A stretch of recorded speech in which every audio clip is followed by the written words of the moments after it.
Buenas tardes para todas y todos. Nuevamente les saludamos de la Cinemateca Sala Alterna del Centro de Divulgación y Medios de la Facultad de Artes de la Universidad Nacional de Colombia. Les habla Adriana Herrera Bocanegra, actual coordinadora y programadora de este espacio. Y bueno, la Cinemateca es un proyecto de divulgación audiovisual que se centra en la difusión y en la promoción del cine universitario, local, nacional y global. Nuestras actividades por lo general funcionan los martes de 6 a 8 de la noche durante todos los semestres. Entonces, pues invitarles a que asistan a nuestras actividades, que estén pendientes de nuestra programación. Pues hoy tenemos el honor y el placer de contar con la compañía de dos egresados que han sido reconocidos en el ecosistema audiovisual local e internacional, que son Iván Gaona e Iván Robles. Muchas gracias por aceptar nuestra invitación. Bienvenidos Iván Robles, Iván Gaona. Buenas tardes, ¿cómo están? Mucho gusto de estar acá, mucho gusto de estar también con Iván Gaona. Sí, estoy atento a las preguntas que tengo. Hola, ¿qué tal? Muchas gracias por la invitación y un gusto también, Iván. Y gracias, Adriana, también, que por supuesto. Bueno, entonces voy a hacer una pequeña presentación de ellos. Iván Robles es egresado de la Escuela de Cine, como ya lo he dicho. También es egresado de la Academia de Artes y Diseño de Offenbach, Alemania, en el año 2015. Se ha desempeñado principalmente como director de fotografía y motion designer en diferentes campañas comerciales y proyectos cinematográficos y pues entre ellos varios cortometrajes. En la actualidad pues él reside en Alemania y trabaja en distintas agencias de publicidad para Alemania y para Holanda. Eh, por su parte, Iván Gaona nació en Websa, Santander. Estudió ingeniería civil en Bucaramanga y posteriormente pues cine en la escuela de la Universidad Nacional. Él empezó su vida profesional como asistente de dirección de la película Los viajes del viento de Ciro Guerra y en la playa de sede Juan Andrés Arango. Entre sus trabajos pues, se destaca el cortometraje Los Retratos, que tuvo una mención especial del jurado en los festivales de Locarno, Cartagena, la Kino Berlín en el año 2012 y fue ganador al mejor cortometraje para la Academia de Artes y Ciencias Cinematográficas de Colombia. Con su empresa productora La Contrabanda, él produjo la serie Adiós al Amigo, que es un western histórico y filmado en el Cañón del Chicamocha, y también la serie Libertador, que ha circulado recientemente en canales de la televisión pública colombiana. Entonces, bueno, pues muchas gracias nuevamente por aceptar la invitación. Quisiera comenzar el conversatorio preguntándoles un poquito sobre cómo fue su experiencia en la Escuela de Cine y Televisión, qué significa o qué significó para ustedes tener la oportunidad de estudiar en la Universidad Nacional de Colombia, cine específicamente. Quisiera empezar entonces con Iván Robles. Bueno, a ver, cuando yo estudié cine, bueno, en esa época era muy distinto a lo que pasa ahora, ¿no? Y en esa época de pronto era un poco más arriesgado y un poco más sin ningún tipo como de perspectiva entrar a la escuela de cine. Eh, Uno era más o menos como un bicho raro, hoy en día es completamente distinto. Eh, la escuela de cine, pues para mí fue como un caldo de cultivo, más o menos. No es un sitio donde uno vaya expresamente a aprender algo, sino es como un sitio donde uno va a experimentar y lo que de verdad uno aprende, lo aprende uno como por interés propio y con los demás en la cafetería de la universidad o trabajando en los proyectos en los que, pues, que uno emprende con los compañeros. Eh, sí, o sea, la escuela sí le da a uno unas bases como de históricas y cosas y como una especie de parámetros, pero en realidad la escuela de cine yo la veo como eso, como tener un taller en el que uno puede hacer, uno puede o debe experimentar. eh, y eso fue como mi experiencia. Yo entré como tanteando y ya, y en el momento en que como que cogí la curva en la escuela, ya no, ya era imparable la producción con los demás, ¿no? Y siempre pues nos caracterizamos en el grupo que teníamos por ser como muy comprometidos, sí, pero es más como poner mucho de, de parte de uno pues para que pase algo en la escuela, ¿sí? Respecto a esto que estás diciendo de la curva, pues a mí me llama mucho la atención y me causa mucho interés porque además yo me olvidé mencionar que tú fuiste el co-guionista de 1.000 pesos colombianos, el segundo cortometraje que vimos en esta franja, y además fuiste el director de fotografía y has trabajado un montón como director de fotografía. Entonces quisiera preguntarte también cómo surgió este asunto de la curva, cómo se conforma Yo Reinaré, cómo surge este interés, cómo surge esta semilla como de historia o de temáticas que generan tu interés y te llevan a Pues, trabajar de esta forma. pues todo es culpa de Juan Mauricio Piñeros, que es el actual profesor de audio, creo que es de la universidad.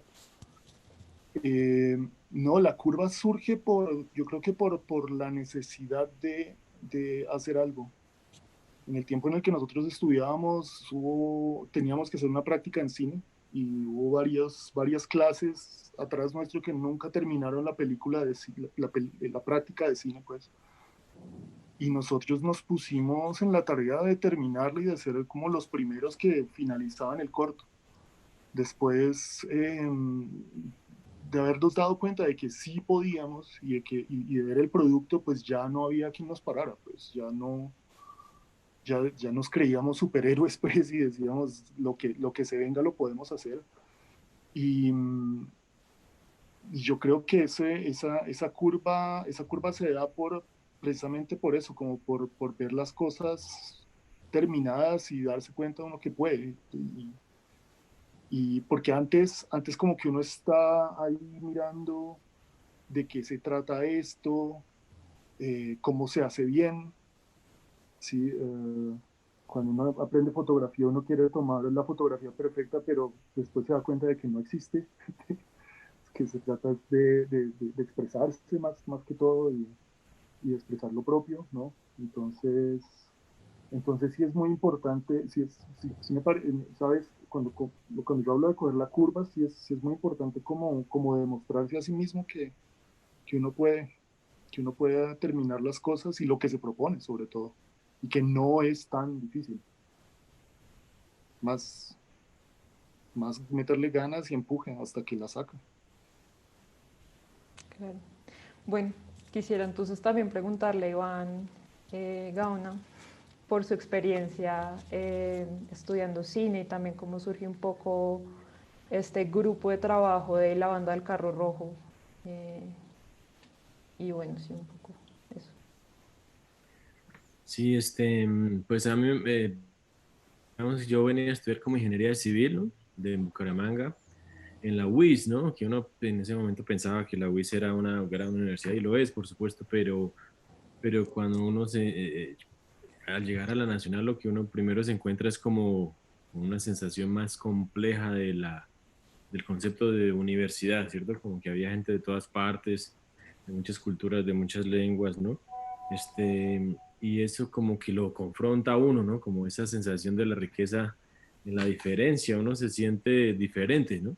Se siente diferente dentro de los diferentes, porque había gente de todas partes del país, había gente de distintas edades que venían incluso de distintas profesiones, había mucha gente depresiva, ¿cierto? Sí, hay mucha depresión todo el tiempo también en las expresiones artísticas y había como mucho caos en las cabezas de mucha gente y yo creo que esos encuentros eh, los sacudían a uno, ¿no? Los sacudían a uno porque en medio de esos encuentros lo que al menos a mí me pasó es que yo creo que a todos les ha pasado es que uno llega perdido, ¿cierto? Uno está a ciegas uno ni sabe qué está haciendo ahí y cuando uno empieza a estudiar cine no sabe ni siquiera qué es bien estudiar cine, ni siquiera ni siquiera siendo profesional uno no sabe bien qué es el cine.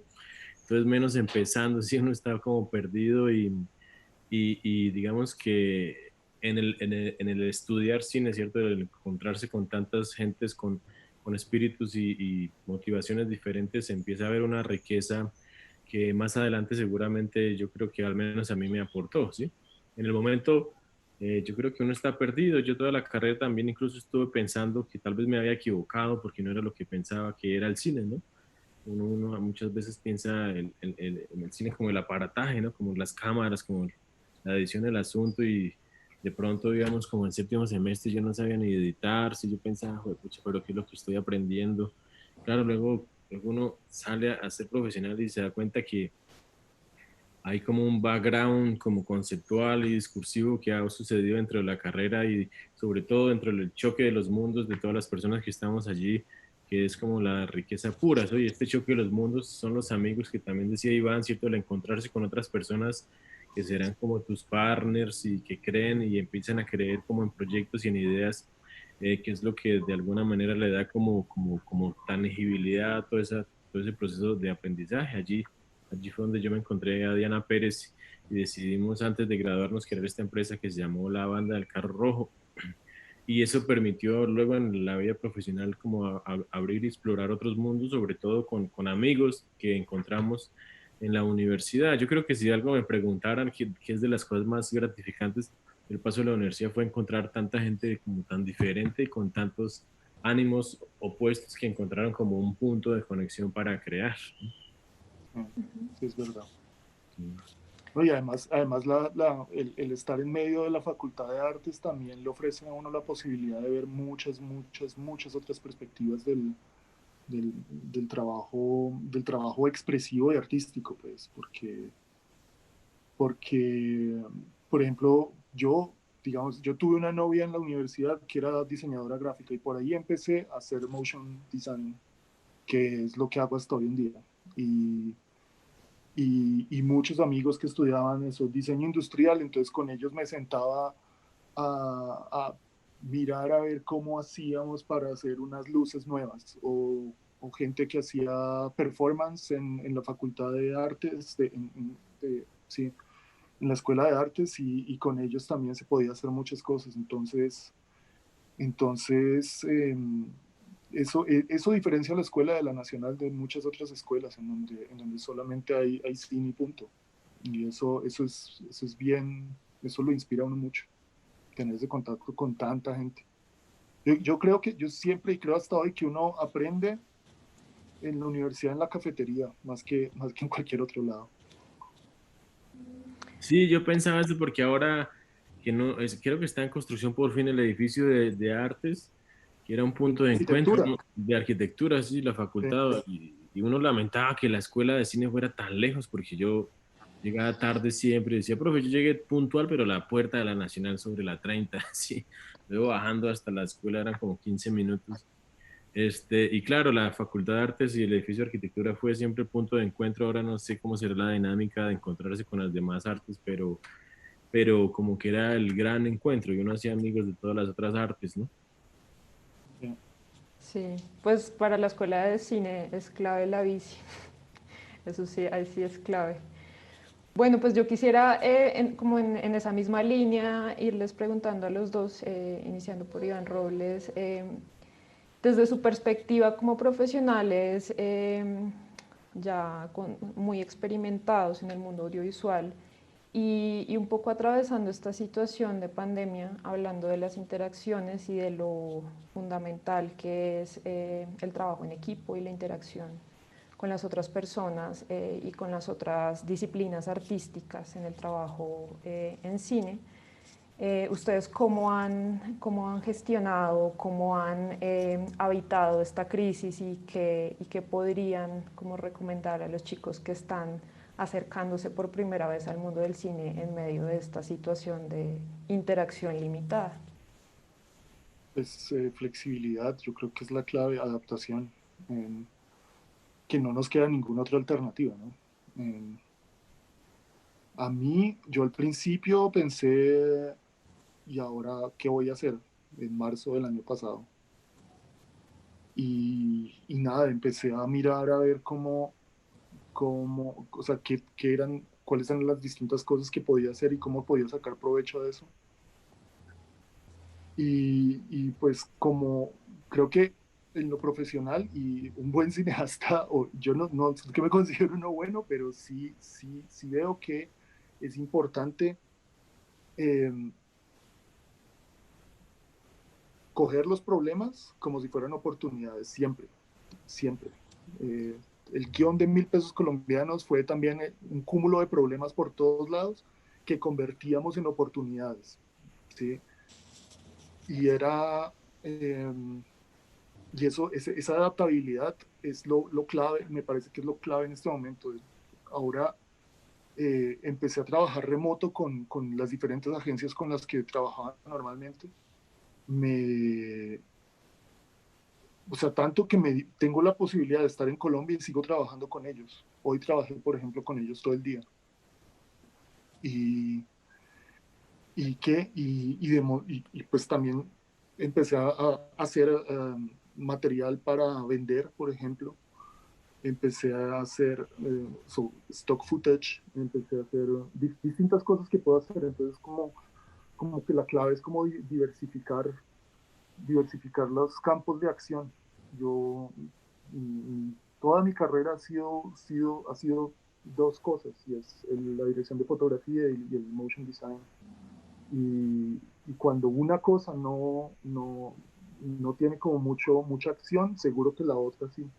Entonces tengo como una historia con dos líneas de historia en mi carrera profesional, y eso es importante. Es importante también ver dentro de cada una de las cosas que uno hace como la oportunidad de investigar más sobre diferentes asuntos. Eh, Eso lo hacen mucho los artistas plásticos.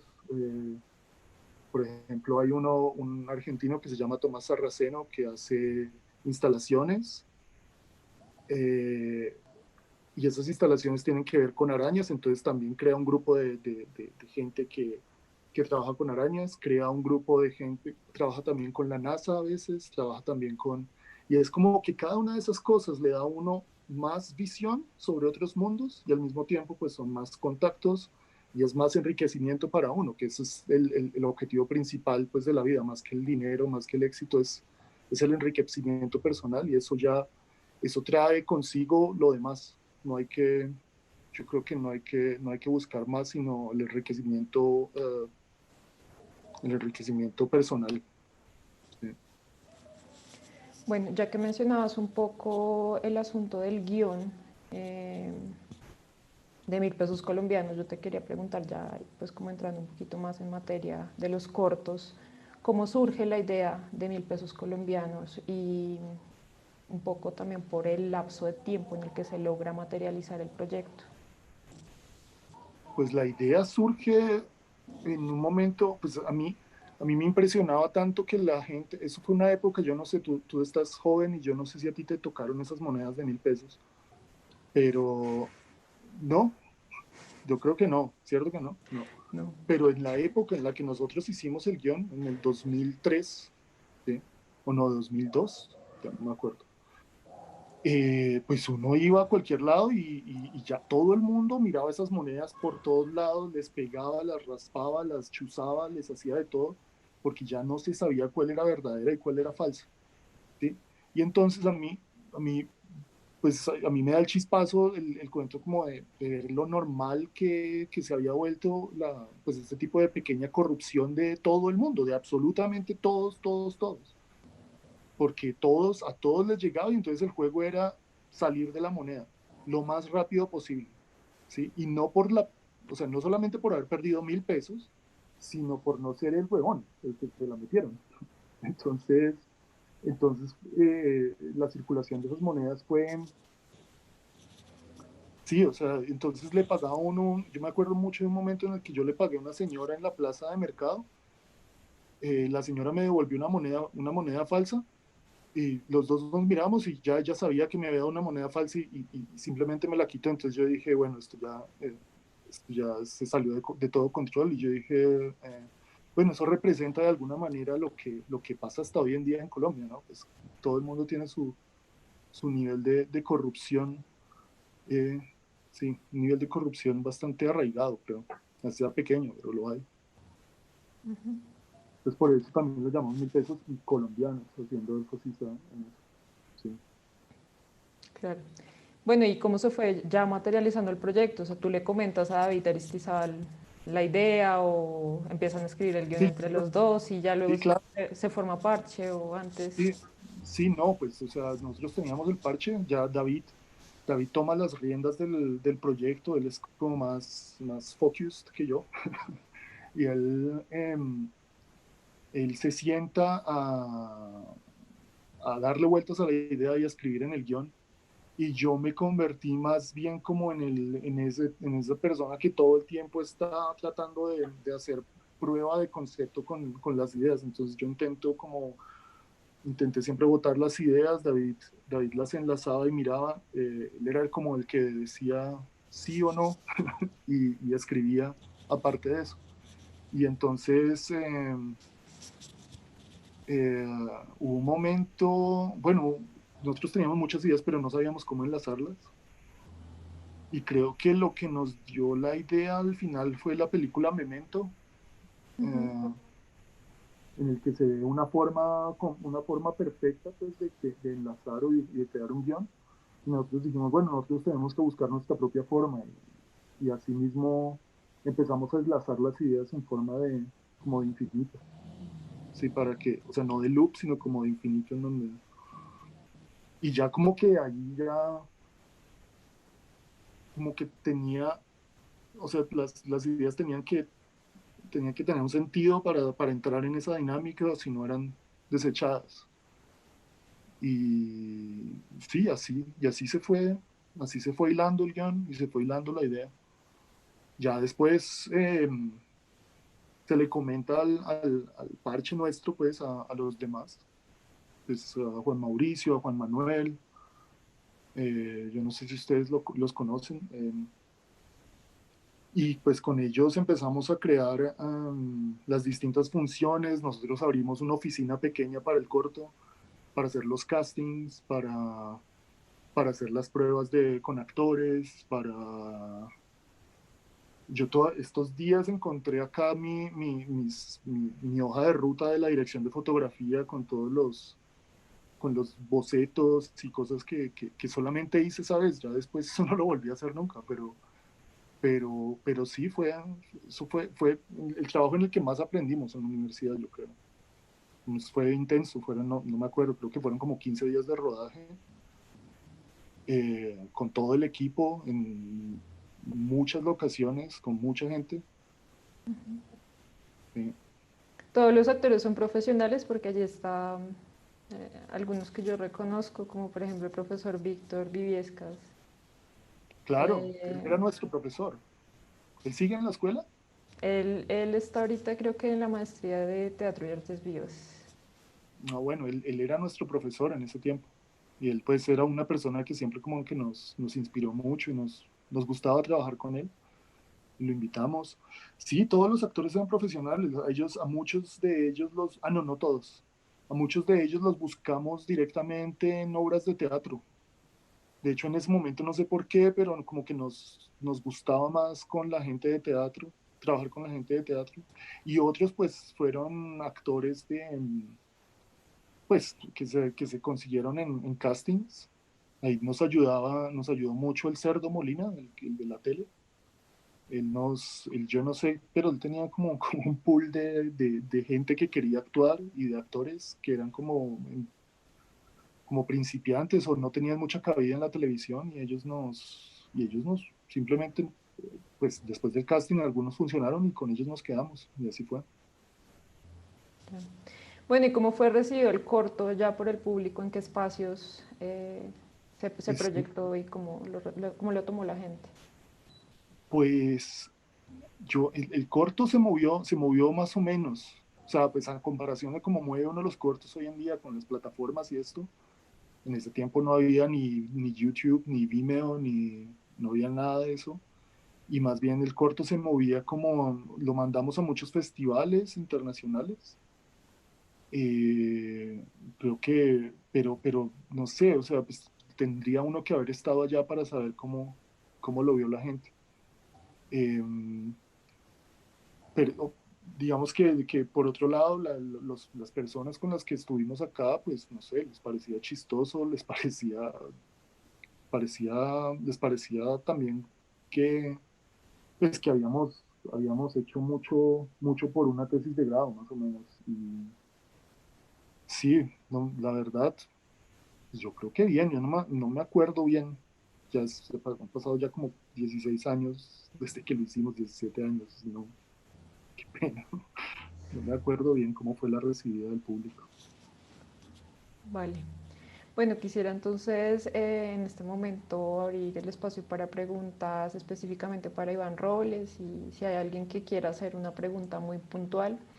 También quisiera entonces dialogar con Iván Gaona, preguntarle un poco, recapitulando, cómo le ha ido en esta crisis, cómo ha trabajado, cómo es su perspectiva del oficio respecto a la interacción como laboral y ya práctica con los equipos de trabajo. Iniciando, bueno, a mí me pasó que uno lo primero que siente es que es inútil lo que hacemos, es inútil en una cadena como de supervivencia, ¿sí? Que fue como la primera sensación, ¿no? Como que lo que hacemos no genera que alguien tenga una papa en su plato para nada, ¿no? Fue como que realmente si desapareciéramos no pasara nada. Pero luego con tanta como que sentir que aparte de que el mundo está mal en términos naturales, también es como hay una angustia humana en creciendo, pues de alguna manera uno siente que aporta un grano eh, para mantener como un poquito más de sanidad mental, así sea como muy poquito. Eh, pero, pero yo creo que también una de las cosas que a mí me pasó al menos es pensar para quién se hace lo que uno hace, ¿sí? Es decir, con quién va a dialogar más bien las cosas que tú produces y creas, ¿no? Y lo digo porque los espacios de exhibición se han replanteado, ¿cierto? Como con las salas de cine cerradas, con muchos espacios como rediseñados y con la potencialización de muchas otras ventanas, sobre todo virtuales y la posibilidad de llegar a más espacios y al mismo tiempo la imposibilidad de dialogar de maneras más directas, eh, empieza uno a pensar tal vez de alguna manera en democratizar un poco más el alcance de las cosas que tú produces. De alguna manera en el mundo profesional, cuando uno entra en esa dinámica, produce para quien financia y ese financiador tiene unas ventanas muy concretas, ¿cierto? Y muchas veces esos circuitos de exhibición son reducidos dependiendo del perfil de lo que se crea. A mí lo que me ha pasado es que he pensado y he pensado cómo liberar ciertos contenidos, cómo compartirlos, de qué manera hacer ciertos contenidos para estos nuevos espacios, bien sean libres, públicos, gratuitos o bien sea con plataformas directas, ¿no? Como cortando intermediarios.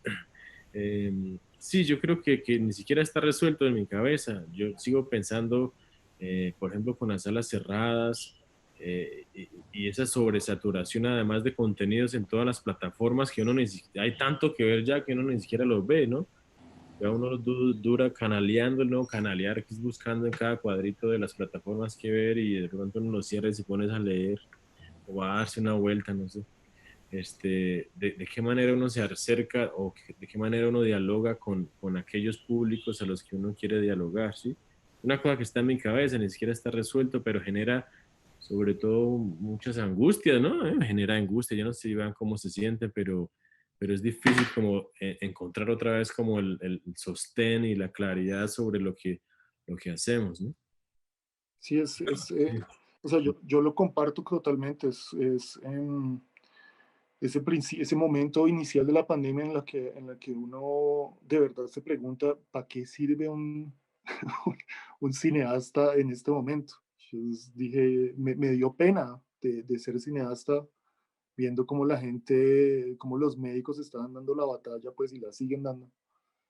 pero después se da cuenta uno de que no es tan así, o sea, es parte del ejercicio de ser humano, ¿no? De la expresión, ¿no? Y sí, no sé, eso es bien triste la situación, yo creo, a mí también me genera mucha angustia desde el punto de vista, digamos que yo tengo también lado del cine y el lado comercial. Desde el punto de vista comercial, digamos que ahí sigue la vaina, pero desde el punto de vista del cine, lo estoy tomando como una nueva, un reset, ¿sí? Para conectar con otras personas, ya no es tan, ya no lo pienso tanto como, de hecho estoy acá en Colombia y estoy tratando de impulsar un par de producciones acá para llevarlas para Alemania, porque quiero reiniciar otra vez la vida cinematográfica un poco más en serio, porque siempre la tomé como el patio de juego, porque nunca de verdad hice plata con el cine, sino lo hacía porque me gustaba y punto. Pero ahora como que pienso que sí se debe retomar y creo que como lo decía antes, los problemas tienen que llevar a soluciones que son, o sea, a oportunidades más bien. Y creo que de esto se puede sacar esta virtualidad como oportunidad de encontrarse con muchas más personas de otros lados. Y ya el problema de si ven las películas o no, pues el problema ya está ahí. El problema, como lo dice Iván, uno canalea Netflix o Amazon todo el tiempo, no sabe qué ver. No sabe ni siquiera, uno no sabe ni siquiera, antes uno decía, esta película es la película, y hoy en día como que uno ve la película cada 2 semanas. Sí, y eso es. Entonces eso ha cambiado mucho. Eso ha cambiado también bastante. Creo que es una invitación también como a la introspección de qué es lo que uno quiere de verdad hacer, más que pensar en los espectadores, de verdad qué quiere uno hacer. Y, y porque hoy hay público para todo, todos los contenidos. Todos los contenidos tienen un nicho, toda la gente, uno puede hacer una cosa que acá puede ser horrible y en Japón le encanta a la gente. Entonces, Sí, yo siento que es una suerte también como de liberación, así uno no se vea claro por estas angustias. Y supongo que tampoco es la charla que quisiera escuchar a alguien recién ingresado, ¿cierto? Pero yo siento que en el momento que hay como de tanta sobresaturación, sobreproducción, sobre manifestaciones en todos los medios, en todas las plataformas y redes, siento de alguna manera a escala, que es cuando salió la fotografía y liberó a la pintura, ¿sí? De la copia exacta como de la realidad, ¿no? De alguna manera, o como creadores cinematográficos que tal vez pensábamos en unos formatos y unas pantallas, de alguna manera tal vez es un peso que uno se quita de encima porque finalmente no importa la pantalla, ¿cierto? La teoría y la academia y el drama son el mismo, ¿cierto? Y es este lenguaje que seguimos explorando y es infinito, y aún más como en países como el nuestro que siguen buscando como una voz, un tempo, una forma, una propia narrativa. Entonces yo siento que es un gran buen momento para empezar a pensar en expresarse a través de la imagen y contar historias, ¿no? Tal vez antes con unos mismos formas de expresión, unas mismas ventanas, había una misma presión y una sensación de embudo, ¿cierto? Todos íbamos a llegar a un lugar en donde no cabíamos todos, pero ahora como que no hay ese embudo, ¿cierto? Se abrieron las posibilidades y yo creo que de alguna manera eso es liberador. sí, no, es muy bonito la analogía también con la fotografía y la pintura. Así es, también lo pienso. Bueno, pues muchas gracias. Quisiera entonces, antes de abrir el espacio para preguntas del público, hablar un poquito del pájaro negro que lo dejamos como muy olvidado y me parece un corto fantástico. Quisiera que nos cuentes de pronto un poquitico, pues cómo surge este trabajo, cómo fue el trabajo también con los chicos de Websa, cómo fue el trabajo allá con la gente y cómo lo recibieron. Sí, pues este es un cortometraje escrito para la tesis de grado de la Nacional. Estábamos asociados con Diana Pérez y ella quería hacer su tesis sobre preparación de actores, ¿no? Pero en ese momento en la escuela, digamos, la preparación, la dirección de actores más bien no tenía como la importancia o la relevancia académica y no se aceptó su propuesta de tesis como dirección de actores, entonces ella tuvo que replantearlo desde la producción, ¿sí?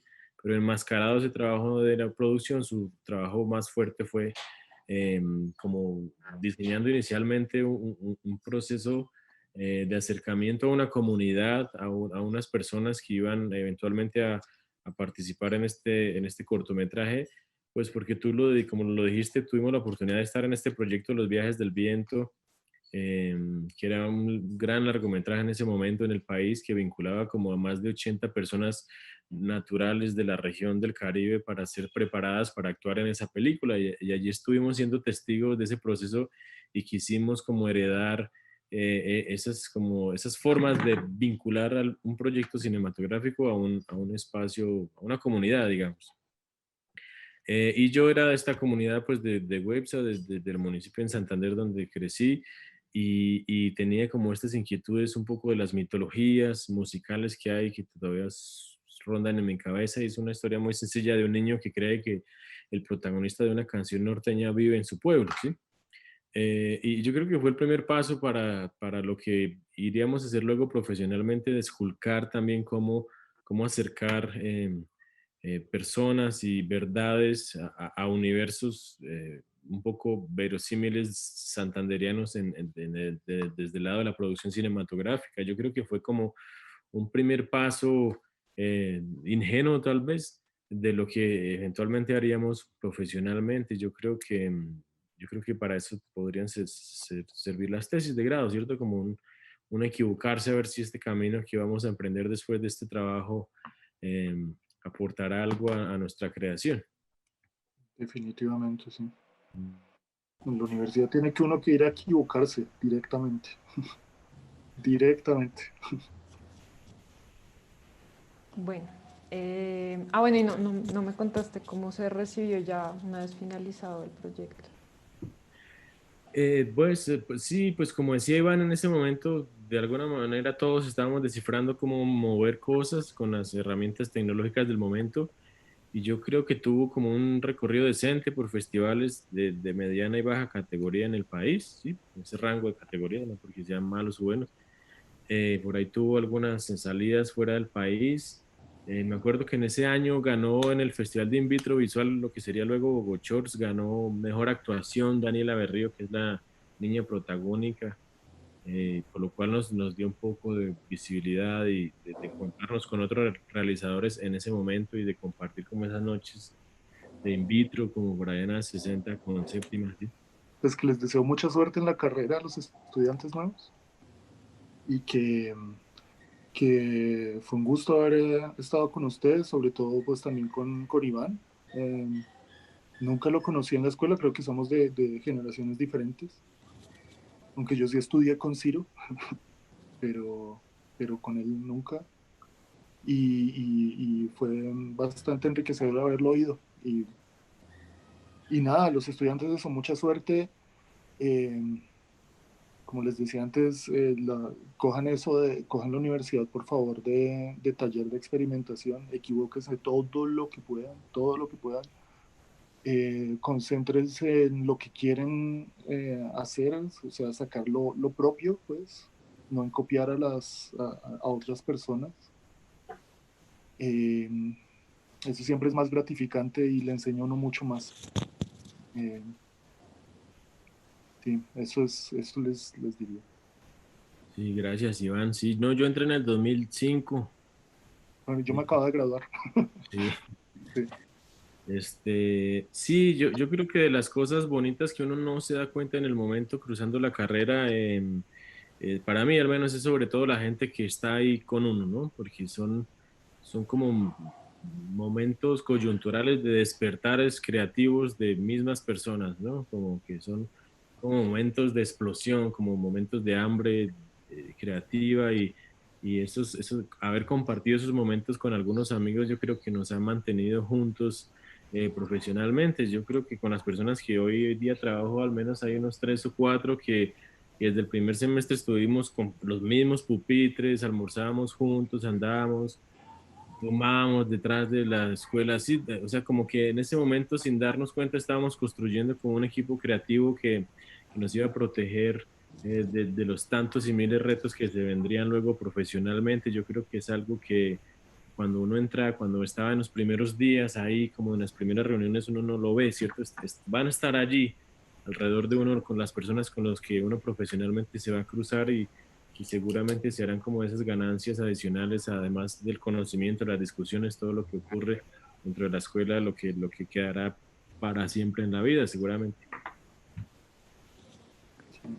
Vale, pues creo que algunos chicos se animaron, entonces vamos a contestar si ustedes están de acuerdo un par de preguntas antes de cerrar. Eh, bueno, Carolina pregunta, ¿cuánto dura la creación de un cortometraje desde su idea inicial hasta su, eh, pues ella dice publicación, pero creo que puede ser hasta la distribución también? Puede durar un minuto o puede durar años, es dependiendo de la idea. Cada cortometraje, cada proyecto trae sus propias condiciones de acuerdo a lo que, de lo que se trata y de lo que va, y eso cada, ningún cortometraje es igual a otro, o ningún proyecto es igual a otro. Siempre va a haber, por cuestiones de guión, diferencias puntuales, y sí, eso no, ni idea. O sea, puede ser un minuto, ¿no? Yo puedo hacer un corto en este momento, coger un par de cosas de plastilina y publicarlo en YouTube en un minuto. Deberían hacerlo, a ver qué pasa. Y así. Sí, de acuerdo con Iván, pero digamos, yo voy a responder como desde la institucionalidad, ¿no? Como desde para Proimágenes, por ejemplo, que establecen las convocatorias en más o menos la producción de un cortometraje podría durar un año, ¿sí? En el cual ese año el tiempo de rodaje no es más de una semana, ¿no? De ahí tú podrías durar escribiendo tu idea 8 meses, ¿cierto? O una semana o 2 horas, ¿no? Y podrías preproducir esa idea antes de filmarla en un día o en un mes, pero más o menos institucionalmente un corto podría hacerse en un año, ¿no?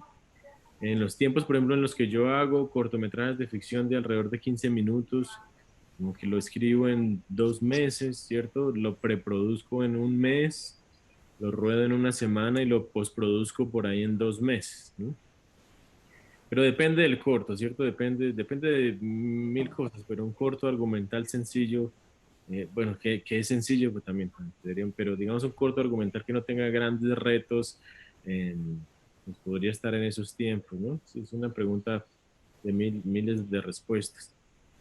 Yo creo que también uno tiene que ponerse uno el reto mismo y ponerse unos deadlines. Es decir, este es el marco en el que quiero hacer este proyecto y lo voy a hacer y lo voy a hacer lo posible por sacarlo dentro de estos tiempos.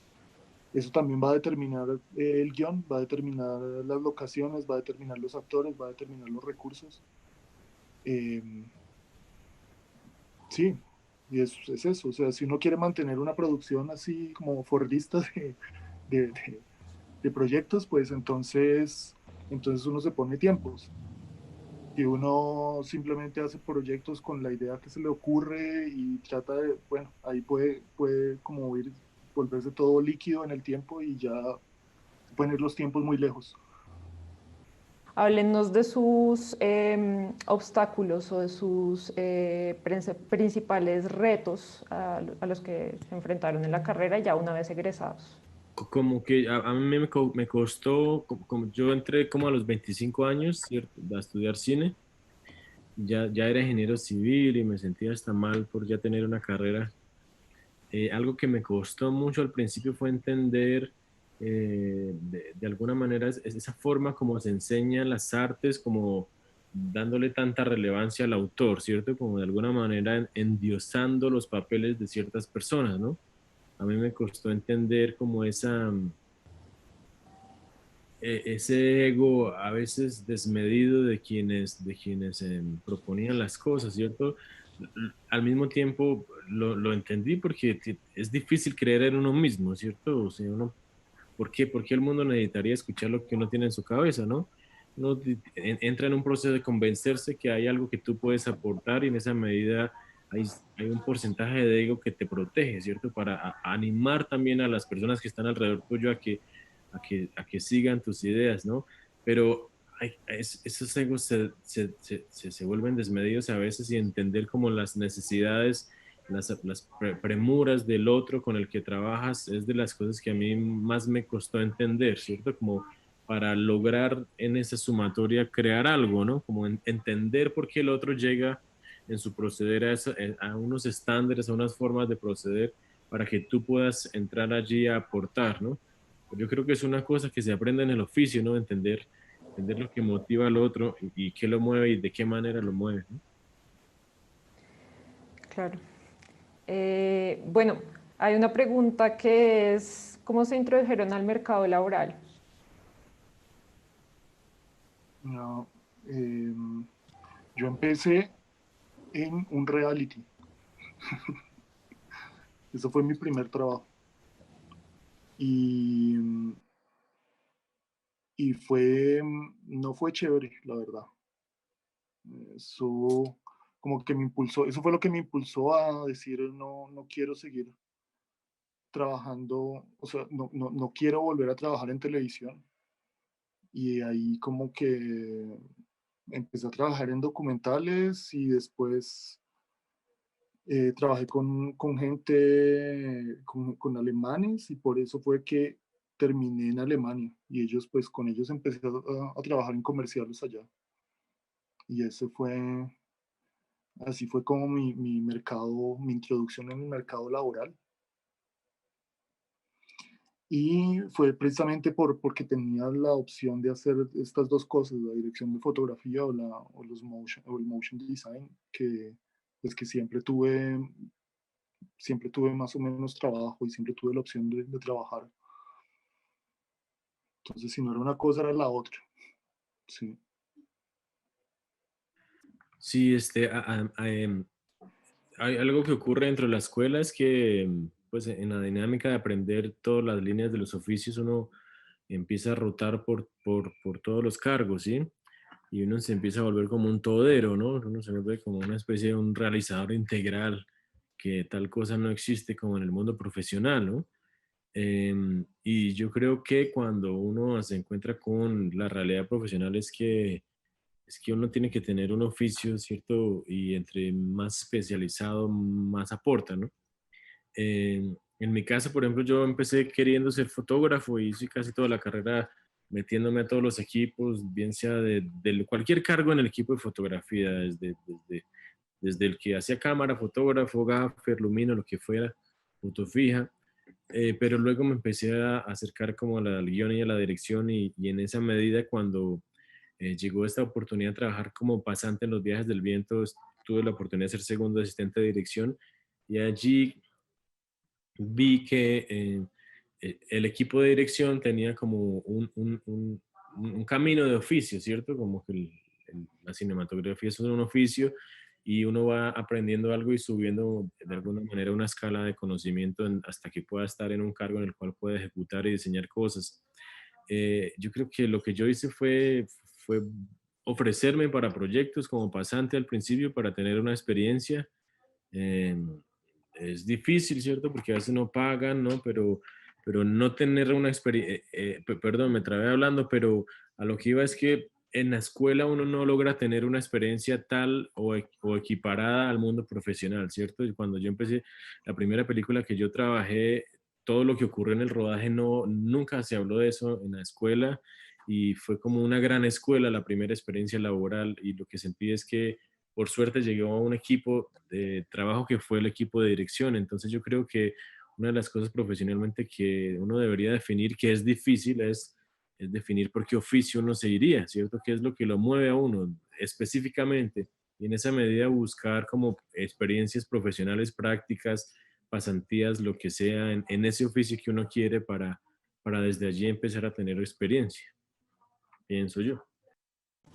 Sí, total, es un gran consejo. Muchas gracias.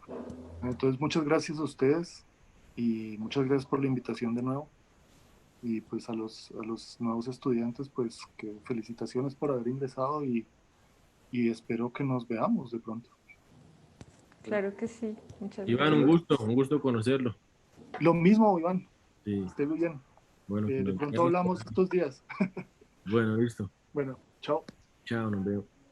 Chao, muchas gracias. Chao. Ahora sí destapemos la cerveza. Está bien. Bueno, entonces Nicolás Fajardo nos pregunta, en diseño gráfico vimos que al democratizar el acceso de las herramientas se desvaloriza el trabajo. Con las plataformas de streaming, ¿ven que vaya a pasar algo similar? Y creo que es muy oportuno porque fue su merced quien hizo un poco el símil entre la liberación de la fotografía, de la pintura de la fotografía, perdón, de la pintura del hiperrealismo por la fotografía. Me trabé hablando yo también, qué pena. No, disculpa, tranquila.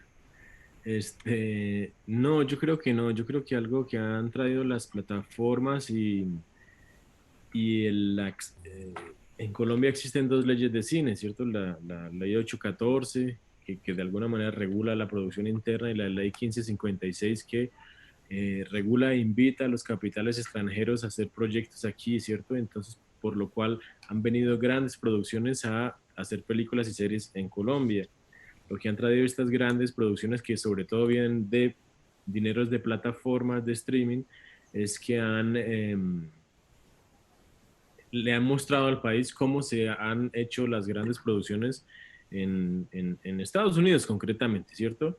Y lo que hacen los gringos es que se especializan concretamente en todos los oficios, por lo cual la experiencia puntual de cada oficio se valora mucho más, ¿sí? Eh, Antes de que vinieran esas plataformas, digamos que así hubieran oficios especializados en nuestras producciones, una persona terminaba haciendo muchas cosas, ¿cierto? Y delimitar las funciones de cada oficio fue algo que empezó a pasar de manera más concreta con la llegada de estas grandes producciones, y esa delimitación y especialización de los oficios potencializó la búsqueda de esas personas especializadas en esos oficios, ¿sí me hago entender? Por lo cual las personas que sabían las herramientas, que tenían la experiencia, empezaron a tener mucho más trabajo, ¿no? En este momento hay varias producciones andando y todas las personas de los oficios de cámara, de arte, de sonido, de edición, pues tienen mucho trabajo, los guionistas, es decir, toda la cadena de oficios está siendo empleada por esas grandes producciones porque están buscando a las personas que tengan la experiencia en esos oficios. Dije mucho oficios, ¿cierto? Pero bueno. No, muy bien, muchas gracias. En ese sentido, o sea, yo puedo ahí como un poco inferir de lo que usted está diciendo, que en la universidad la carrera es un poco la oportunidad para aprender de todo, empaparse de todas las otras disciplinas, meterse en todos los roles que uno quiera o que esté interesado en experimentar. Y ya en el mundo profesional, enfócate en algo que te permita valorizar tu trabajo. Sí, pues la universidad es como un mar de conocimiento, pero con 1 metro de profundidad, ¿sí? Y en algún momento uno encuentra su charco y ahí se mete. Según su experiencia, ¿cree que se busca o se necesita actualmente que surjan distintas o diferentes narrativas en Colombia o en el cine colombiano, más bien? Sí, es una pregunta muy compleja, ¿cierto? Porque lo que yo contrapreguntaría es quién busca a quién, ¿sí? Este, Algo que está pasando con esa ley 1556 que ha invitado a capitales extranjeros a venir a trabajar aquí es que primero ha generado mucho trabajo, ¿cierto? Y ha generado que mucha gente se especialice en su oficio y tenga mucha mayor experiencia a las escalas del nivel mundial. Pero al mismo tiempo los puntos de vista de las historias y la forma como se están contando son puntos de vista eh, extranjeros, ¿cierto? O si no extranjeros, son puntos de vista que quieren satisfacer las dinámicas comerciales de consumo de sus plataformas, ¿sí? En esa medida yo podría responder para esa pregunta concreta que esas plataformas y esas empresas que están trabajando con las plataformas están buscando a profesionales de toda la cadena de producción, desde guionistas, asistentes, productores, todos los cargos en este momento tienen trabajo, sí. Pero habiendo dicho eso, también si tú eres un creador, si eres un artista, tal vez no quepas ahí, ¿cierto? Porque esa forma de producción para estas plataformas es una forma de producción muy concreta que hacen, que ya saben lo que quieren, ya saben cómo lo quieren y que saben cómo más o menos va a ser el producto final, ¿sí? En cambio, si tú eres un artista, digamos, en este momento en el país nadie está buscando nada más que encontrar una voz propia de cómo contar, de cómo generar una memoria de nuestros problemas, ¿cierto? De cómo de la mano de la cinematografía discutir cómo contamos lo que ocurre en este país que es supremamente complejo, ¿no? Es decir, si uno escribe un guión en donde alguien mata a alguien, por ejemplo, que es un evento dramático grande, tal vez a un suizo lo choquea, pero a un colombiano no, ¿cierto? Entonces, ¿qué es lo que, quién busca qué, no? Yo creo que la gracia de que esta carrera de cine está en la Facultad de las Artes y haga parte de las artes es que finalmente se necesita, ¿quién? No sé, se necesita, yo siento, que quienes estén allí con grandes inquietudes se pregunten todo el tiempo este lenguaje que vamos a aprender, que es la cinematografía, va a generar una narrativa que hable de qué manera de nuestra memoria, de qué manera de nuestras historias, de nuestros personajes, la forma como lo vamos a hablar es como lo hablan los gringos, los franceses, los asiáticos, o será una continua búsqueda de una voz propia que hable y proponga a los públicos con los que se encuentren estas películas una forma de discusión interna, ¿cierto? Que no dependa de puntos de vista externos. Sí, eso es lo que tenía Sí, que decir. o sea, creo que hay un poco tú lo que nos quieres decir es que también es como importante posicionarse políticamente respecto al oficio. Sí, pues sí, exacto. Es decir, la cinematografía es un mundo muy complejo, ¿cierto? Porque se nutre todo el tiempo de dos espacios, ¿no? Un espacio comercial, industrial y un espacio de creación pura que discute lo que sucede alrededor nuestro, ¿no? Eh, todos tenemos que vivir de algo y muchas veces el espacio industrial empieza a tener más peso porque es el que eh, nos mantiene la nevera llena, digamos, ¿cierto? Pero al mismo tiempo hay una necesidad constante de plantear y replantear la forma como estamos hablando de nosotros mismos y eso finalmente es una postura política, como tú lo has dicho, ¿cierto? ¿De qué manera vamos a hablar de nosotros mismos? ¿Cuál es el tono? ¿Cuál es la medida? ¿Cuál es la postura frente a los hechos que están ocurriendo? Y en esta medida uno se da cuenta que lo que tenemos es una herramienta supremamente poderosa que puede aportar o al mismo tiempo puede generar narrativas en contra como de un proceso de evolución del pensamiento de esta sociedad tan compleja en la que estamos.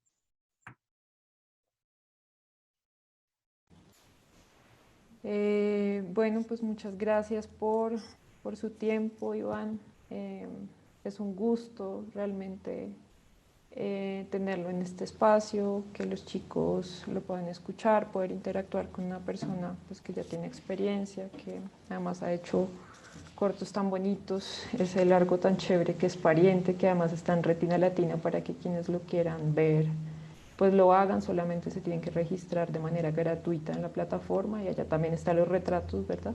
Y naranjas, cortos de Iván David para que pues como que les peguen una revisadita, que es de verdad un cine bien bonito. Muchas gracias nuevamente. A ti muchas gracias por creer y por tenerme paciencia. Bueno, entonces pues también quisiera agradecer ya para cerrar, porque ya tenemos que estar en otra cosa en este momento. Entonces, pues muchas gracias por acompañarnos en la tarde de hoy a todas las personas que asistieron, a todas las personas admitidas a la Escuela de Cine y Televisión en el periodo académico 2021-1. Muchas gracias a la Coordinación Curricular de la Escuela de Cine y Televisión por la invitación. Muchas gracias a la Dirección de Bienestar de la Facultad de Artes por abrir este espacio. Y bueno, les deseamos también como un espacio maravilloso y muy fértil para la creación en este primer semestre. Los invitamos a que sigan nuestras redes sociales. Todas las personas que estén ahorita utilizando el correo institucional pueden ingresar al formulario de asistencia para que se registren y ahí les va a llegar directamente la programación de la Cinemateca Sala Alterna a sus correos. Y bueno, pues en Facebook estamos como cinemateca.unal, en Twitter estamos Sala Alterna UN y en Instagram Cinemateca Sala Alterna, todo pegado y con una sola A entre Cinemateca y Alterna. Les vaya muy bien en su carrera y nos vemos por allá en 4 años midiéndonos profesionalmente. Bueno, muchas gracias, hasta luego. Chao.